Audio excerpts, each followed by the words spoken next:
yang telah dihitung sebelumnya untuk products. Nah, estimasi overhead pabrik yang digunakan adalah estimasi jam mesin.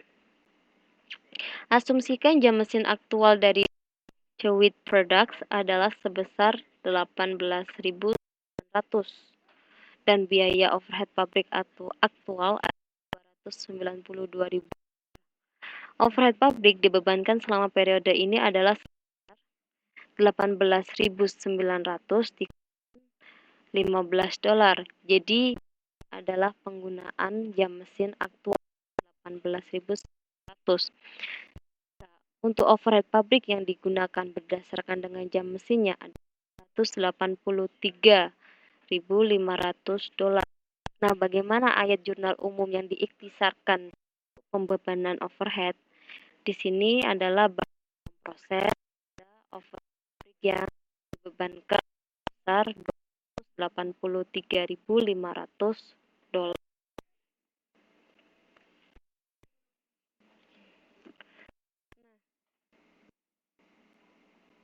Untuk jurnal penutupan biaya overhead pada akhir pencatatannya adalah overhead pabrik yang diberikan pada overhead pabrik sesungguhnya. Pabrik sesungguhnya pada 1 Desember itu yang terjadi adalah $290.000. Namun yang dibebankan hanyalah $263.500. Kenapa beda? Karena ini adalah biaya overhead terjadi. Namun karena menggunakan dasar pembebanan biaya overhead pabrik yang berbeda, maka biaya overhead pabrik yang dibebankan selama periode juga akan berbeda. Nah, untuk biaya overhead pabrik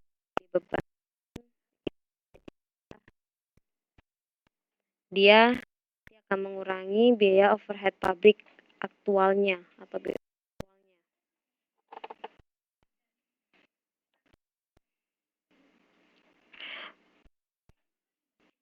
Contoh selanjutnya, jumlah pembebanan terlalu tinggi atau terlalu rendah. Kita menggunakan perusahaan yang sama, Jewett Products. Ini overhead yang dibebankan untuk periode tersebut adalah lebih kecil, $8.500 dibandingkan dengan biaya overhead pabrik. Jadi tadi karena ada perbedaan, maka kita harus mencatat adanya perbedaan itu lebih tinggi atau perbedaan lebih rendah. Karena biaya overhead pabrik yang dibebankan itu adalah lebih rendah, maksudnya lebih kecil dari biaya overhead pabrik, maka jurnal untuk selisih biaya overhead pabriknya dicatat sebagai selisih overhead pabrik BOP sesungguhnya. Ini jika biaya overhead pabrik yang dibebankan lebih kecil dari BOP sesungguhnya atau BOP aktualnya.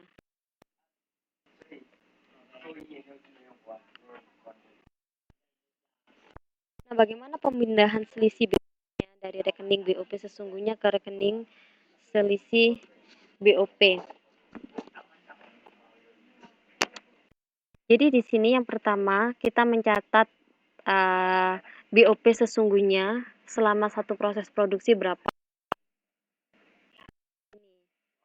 Dari rekening di kredit kita mengumpulkan berapa BOP-nya dikumpulkan jadi satu sebagai biaya overhead pabrik sesungguhnya.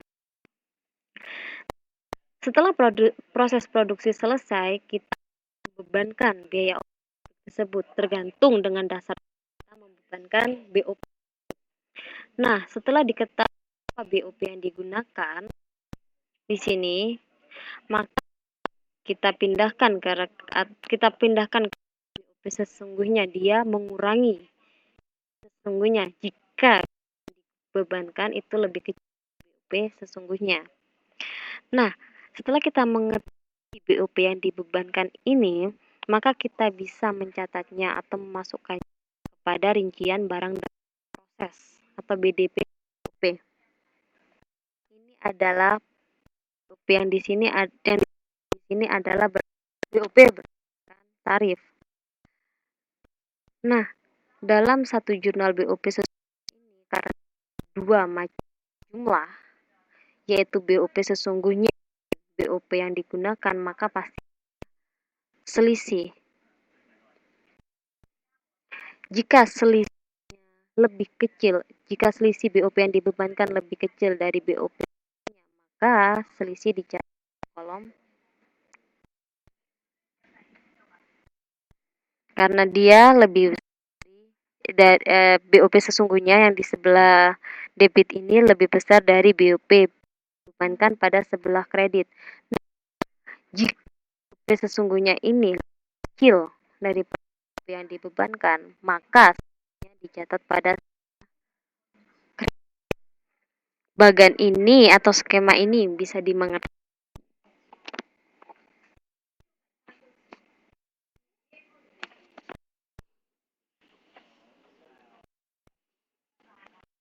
Dari sini ada yang dulu barangkali.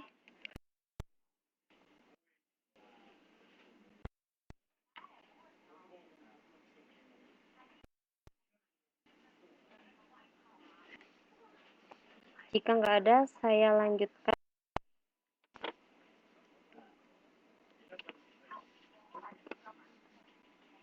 Ada yang ditanyakan, silakan ditanyakan dulu sebelum saya lanjutkan.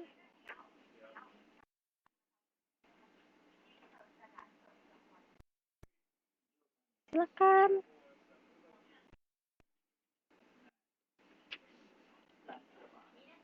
Oke, saya lanjutkan ya.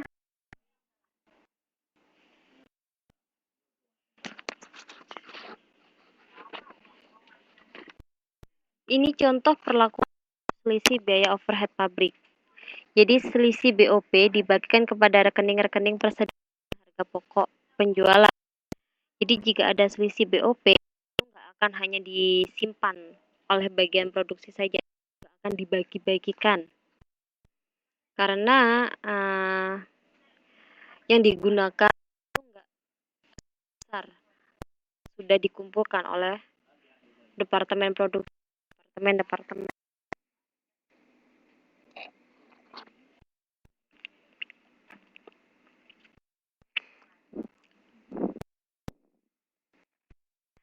Jadi di sini bisa dilihat selisih jika ada selisih biaya overhead sebesar 100.000, kemudian kita punya barang dalam proses sebesar 400.000, persediaan jadi 600.000 dan harga pokok sebesar 1.000. Nah, bagi selisih 200.000 ini ke tiap-tiap bagian ini dari BDP produk jadi sama HP. Caranya adalah pertama jumlahkan semua total dari tiga departemen, tiga macam barang ini dalam proses produk sama HPP. Jika kita jumlahkan adalah 8 juta. Penyesuaiannya adalah tiap saldo tiap dibagi dengan total saldonya. Jadi 400.000 dibagi 8 juta atau bisa disederhanakan 4 dibagi 80, itu baru dikalikan 200.000. Dari sini kita akan mendapat angka 10. Ini nanti ya kita bebankan pada persediaan barang dalam proses. Nah, untuk produk jadi selisih biaya overhead yang dapat adalah 600.000 dibagi 8 juta dikalikan 200.000 sama dengan 615. Inilah selisih 615 ya. 15.000 bukan ini 600, tapi cuma 500.000. Bukan 615.000. Salah ketik seharusnya yang di sini. Untuk harga pokok penjualan itu 7 juta dibagi 8 juta dikali 100.000. Jadi selisih pabrik yang harus dia tanggung adalah 175.000, sehingga tentunya dia tiap barang ini pada tanggal 31 Desember itu persediaan barang dia menjadi 400 ditambah 10.000. Persediaan barang jadi 600 ditambah 15.000 menjadi 650.000. Dan untuk harga pokok penjualan 7 juta tambah 170.000 sama dengan 170. Nah, untuk penjualannya, karena ini tadi sudah dibagi selisih biaya overhead, maka akan per bagian berapa persediaan produk dalam proses, berapa untuk barang jadi, dan berapa untuk penjualan atau HPP-nya pada selisih biaya overhead pabrik. Nah, dari sini ada yang ditanyakan.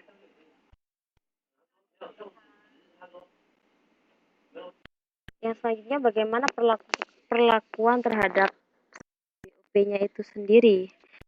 Nah, selisih BOP diperlakukan pengurang atau penambah harga pokok penjualan.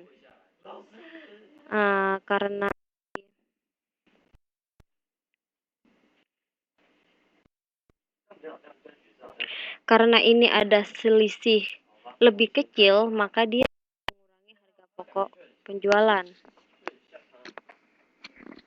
Jadi jurnalnya HPP pada selisih P. Ya.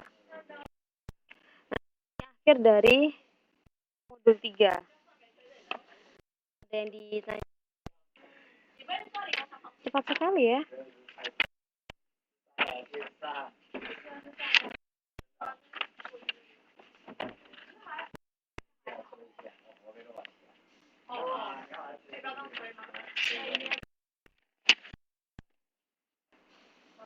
Dari sini ada ditanyakan sebelum saya modul 4.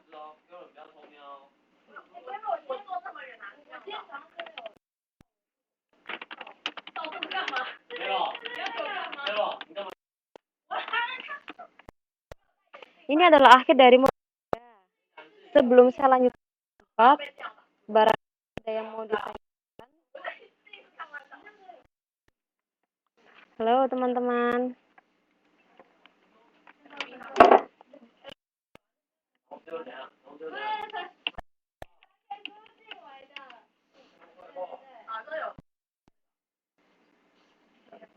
Halo.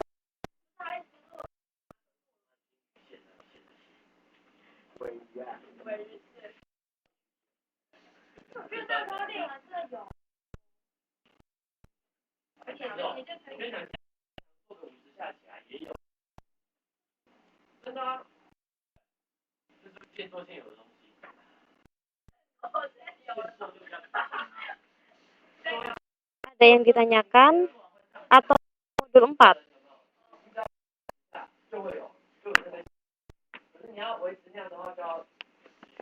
Bentar, saya. Oh.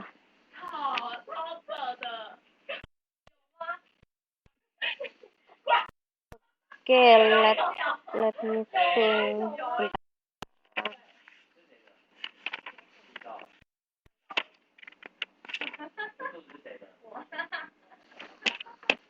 Bentar ya.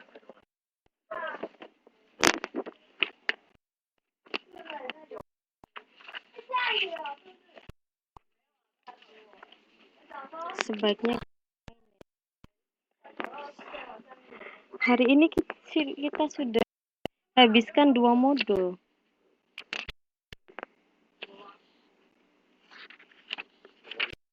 Bentar.